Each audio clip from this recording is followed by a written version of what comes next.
Now let's move on to understand how we organize the sales force. So the purpose of organizing the sales force is to achieve the sales objective by taking three steps. These steps. One is shortening the time a sales manager need to evaluate and respond to the changing market needs. Because nowadays the market is changing rapidly, the hotels and the competitors are adopting new technologies, new ways of market. The customer behavior is changing very fast. That's why their needs are changing.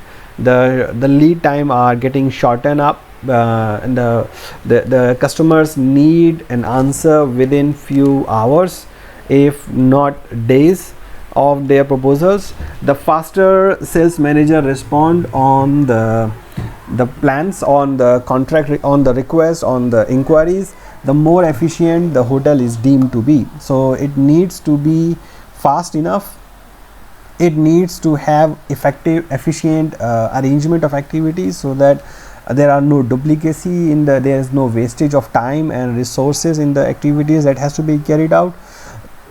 Usually you have, for example, doing the sales call by different peoples, if one customer has to be attended, you have to have one touch point, so that you are communicating all the benefits.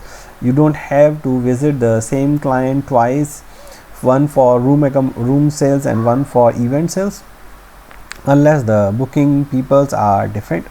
So, and then there is a control, establishing and maintaining the open channels of communication with the customer, salespeople, support staff and concerned stakeholders. So we have to maintain an open channel of communication, so that we understand what are the feedbacks, where are the needs of improvement in our efforts, for the salespeople, for the customers, what are their needs, are their needs are changing, with the support staff and also the other stakeholders like the operational operational staff. So the activities has to be designed in a way so that we have less time to respond, we are short, we are efficient, we need less time to respond to market needs, and we have open feedback channel.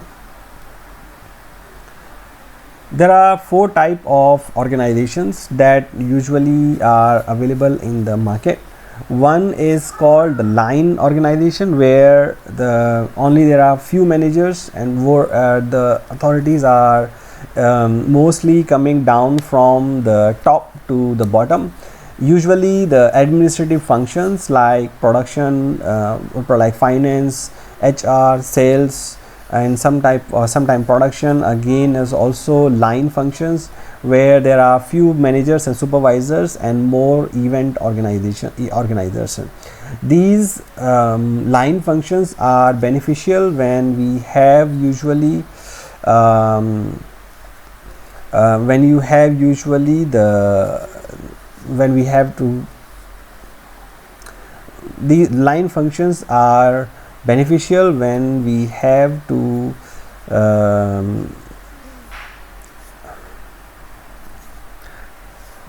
type of organizations.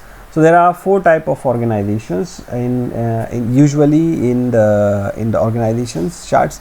There are line functions, line and staff functions, functional relationships, and there are matrix relationships. So let's understand in them one by one. The line function is there are few managers who have authority over specific functional area of the business, such as different person for finance, one for production, one for sales, and then they will be the ones who control the entire department with other peoples. So there are less person who are in control and more people who are doing things. These are traditional way of managing, and is effective when we have when the managerial consideration is very strong, and it's a top down approach, and the orders are given from the top and is followed at the bottom. The second type is line and staff, where the line and staff organization has more functional areas, and staff assistants to complete the specified support activities such as market research, sales forecasting.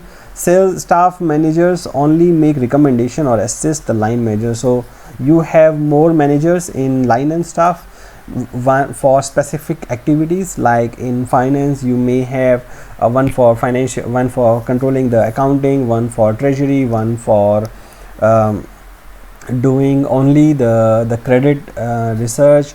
So the usually in the hotels you have financial controller, and then you have specific line and staff members who are usually responsible for cost control, who are responsible for internal audit, for one for accounting, and usually for purchasing department is independent. For big hotels, for small hotel there is only one financial controller or financial manager who is responsible for everything. So those are line and staff departmental functions separately. So here the benefit is you get the expert to do, but the cost of doing things gonna increase, and there are usually unsatisfaction or the line of, or sometime arguments between the line and the staff line authority and the staff who are going to recommend. The third is functional. So staff specialists have the authority. For example, sales manager directs sales people, but the sales training director also has authority over sales force or training. So here we divide the sales people, here we divide the departments into functional responsibilities. So one person, the training director or the other training director, event managers will have authority over the other departments as well. So it's usually beneficial when the functions are highly critical to the success of organizations. For example, training, quality improvement in hotels. So if the quality improvement, the manager will have the authority over the other departments as well, where they have to follow apart from their line managers.